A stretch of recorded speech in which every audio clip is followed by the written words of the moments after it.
It was a typical morning when the news broke. A massive earthquake, a Category 5 storm, a tsunami, hitting simultaneously in an area that hadn't seen such disasters in decades.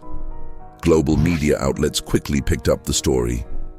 The world watched as images of devastation, lives lost and buildings collapsed, flooded the news. But soon, something didn't add up. The footage was too perfect, the people too composed, the damage too pristine, almost as if it had been rehearsed. Then came the truth.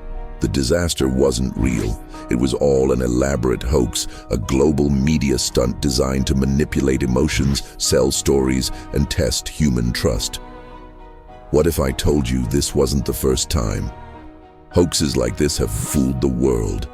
You're about to learn about some of the most infamous fake catastrophes ever staged and how they affected those who believed in them. Before the world of 24-hour news and viral social media, people had to wait for information. There was a time when breaking news came via radio broadcasts or, at best, nightly TV reports. But now, in the digital era, we're bombarded with updates, images, and videos from every corner of the globe.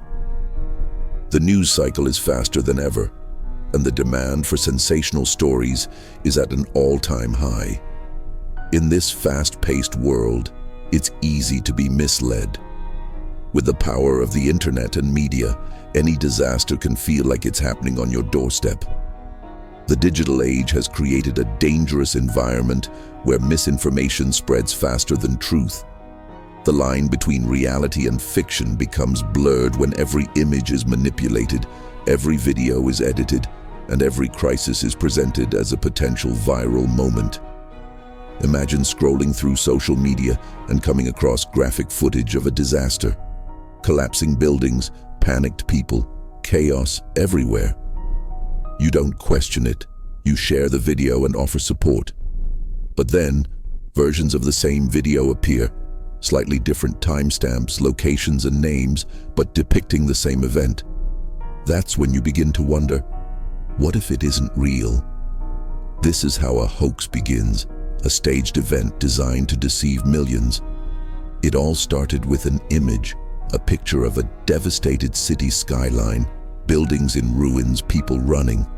The headline read, "Tsunami strikes coastal city, thousands feared dead."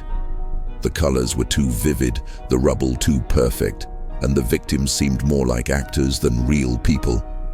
Soon, the first live footage emerged, but details didn't match. The disaster seemed too rehearsed, too perfect. What was the real agenda behind it? Who orchestrated this? And why? Enter Sarah, a journalist with years of experience reporting on natural disasters. Her skepticism was her strength.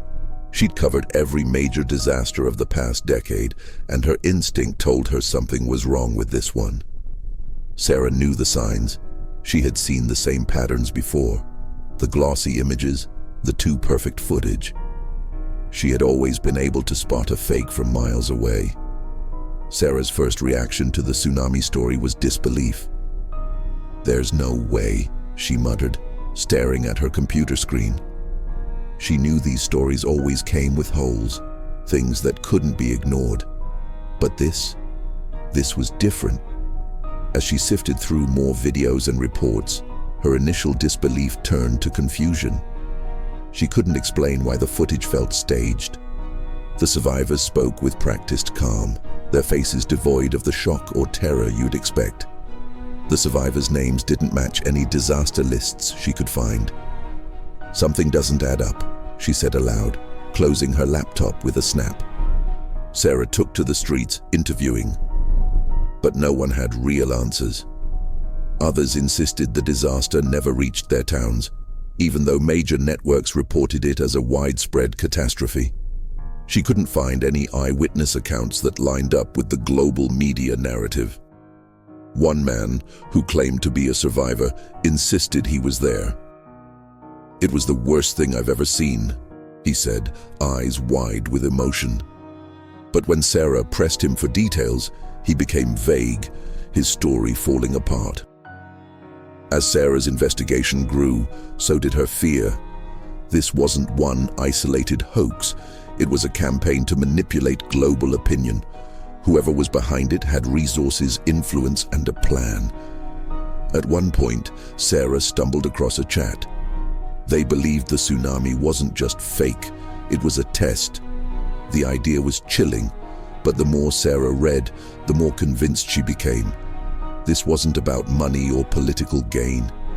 It was an experiment, a trial run for something much larger. Each new revelation made the mystery harder to ignore. Sarah's determination grew stronger, but the closer she got to the truth, the more dangerous things became.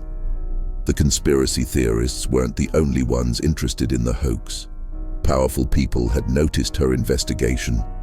Sarah started receiving cryptic messages warning her to stop digging. The tension mounted. Her emails were intercepted. Her phone was tapped.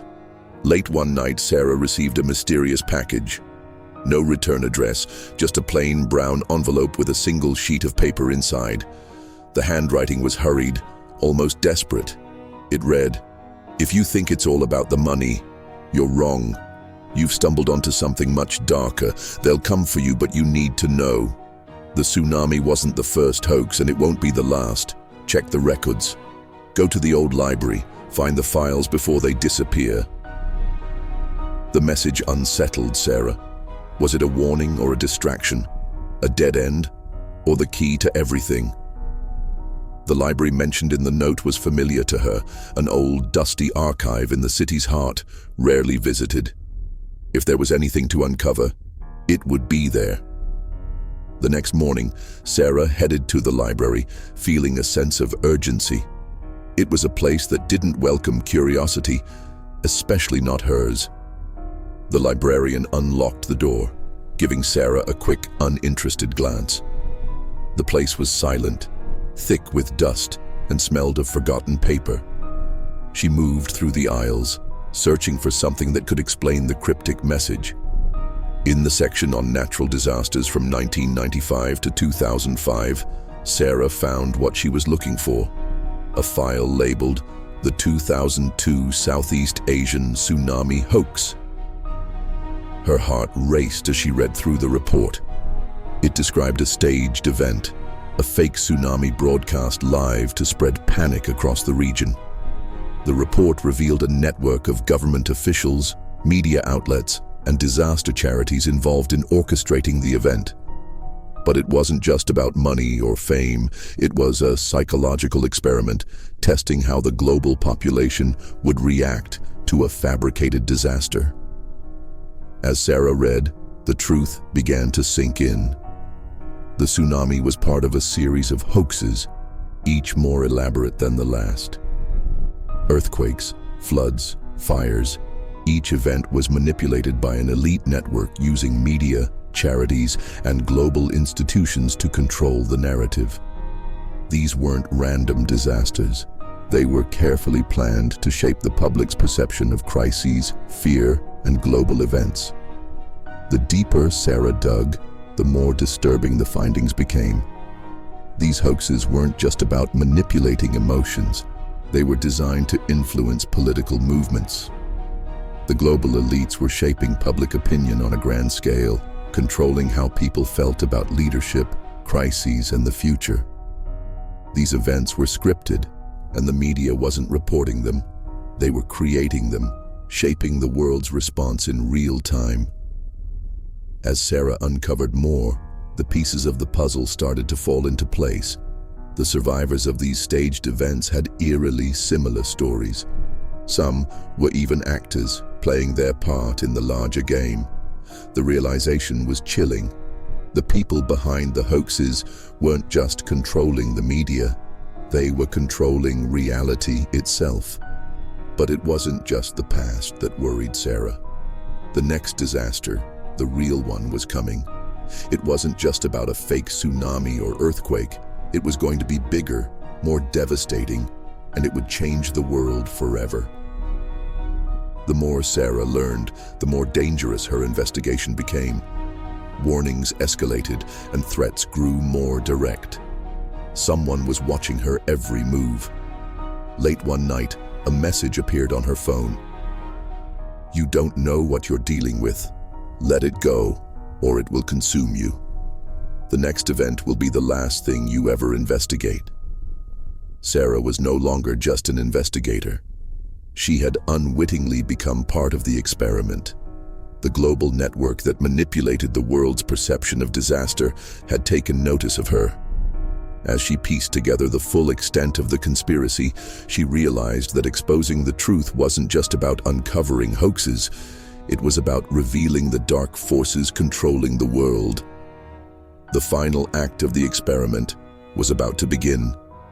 Sarah knew she had to expose the truth, but at what cost? The deeper she went, the more she realized that no one was truly ready for the devastating truth that would be revealed. She was part of a game much bigger than herself, and the consequences would be felt by the entire world. Sarah had been following the breadcrumbs for weeks, chasing down every lead and false trail that had surfaced. Yet nothing had prepared her for the chilling moment when everything fell into place. The final warning arrived late one evening, an encrypted email from an anonymous source. The message was simple, but enough to freeze her blood. "You're getting too close. The event has been planned. It's going to happen soon, but you need to know this is your final choice. Walk away or face the consequences." Sarah sat still, her mind racing. She wasn't walking away, she had come too far. The puzzle was nearly solved, and she was convinced this wasn't just some hoax or conspiracy. The so-called natural disasters were real, but the true culprits behind them weren't merely shaping narratives. They were orchestrating the very fabric of reality. With renewed focus, she returned to the old files she'd unearthed at the library. The documents, with their fragmented truths, began revealing a horrifying reality. There were no natural disasters. What the world had been led to believe was nothing more than a fabrication. The media had played a crucial role in feeding a false narrative to the public. Governments had allowed it, enabling the manipulation of mass consciousness. These so-called disasters weren't accidents. They were deliberate, orchestrated events designed to test the limits of public control. As Sarah pieced together the final parts of the puzzle, the mastermind behind it all emerged: Kavith Varma. At first, Varma had seemed like a minor player, a name buried in obscure documents. But as she dug deeper, the truth became clear. Varma wasn't just an expert in media manipulation. He was a psychological warfare genius. His plan wasn't just about controlling public opinion. It was about controlling human emotions: fear, panic, empathy. Each disaster was more sophisticated than the last, testing how far the public could be pushed before they broke. And now, the plan had reached its final stage. Sarah discovered Varma's ultimate goal: a global disaster so massive, so devastating, that it would force the world into submission. The world would beg for a solution, and Varma, with his network of conspirators, would be the only one offering it. Governments, corporations, and organizations would rally together, only to become pawns in Varma's larger scheme. The ultimate aim was to establish a new world order. The revelation hit Sarah like a freight train. This wasn't about money or power. It was about reshaping reality itself. Just as Sarah tried to process everything, her phone rang. Varma's voice, distorted but unmistakable, echoed through the line. "You've uncovered too much, but it's too late now. The wheels are already in motion. You can't stop it." The line went dead. The words lingered in her mind as she realized the upcoming event wasn't a natural disaster. It was a meticulously planned catastrophe designed to manipulate reality on a global scale. Sarah knew she was running out of time. Determined to stop him, she tracked Varma to an abandoned facility deep in the countryside. Inside, she faced him for the first time, his cold smile sending a chill down her spine. "You shouldn't have come, Sarah," he said. "It's over." Before she could act, Varma activated a lockdown. The facility's countdown began. Sarah had no choice but to race through the corridors, escaping only when the building began to collapse around her. The final disaster had begun. As the walls crumbled, Sarah realized the world's fate might already be sealed. Could she have stopped it in time? As Sarah woke up in the hospital, the chaos of the collapsing facility felt like a distant memory. The world outside was quiet, as though nothing had happened. She had been rescued, her body bruised but alive, yet her mind was fractured. The events of the final moments, the crumbling building, the hum of energy, seemed like fragments of someone else's story. Was the world she woke up to even real? Had the final disaster been averted, or had it already happened? Sarah couldn't remember.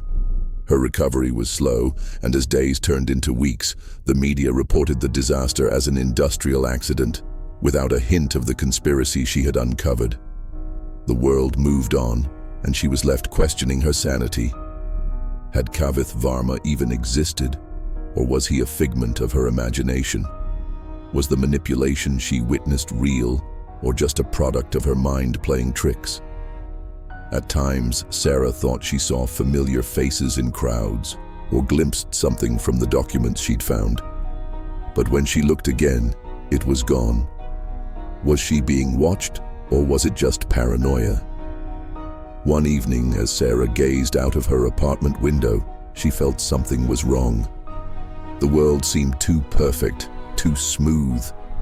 It felt like a painted picture, real but not real. Had she crossed a line into a parallel reality? What if the truth she uncovered was part of a larger, hidden world where nothing was as it seemed? The questions remained unanswered. Sarah never found closure. She was left with one haunting thought: what if the world she knew was an illusion, manipulated beyond her understanding?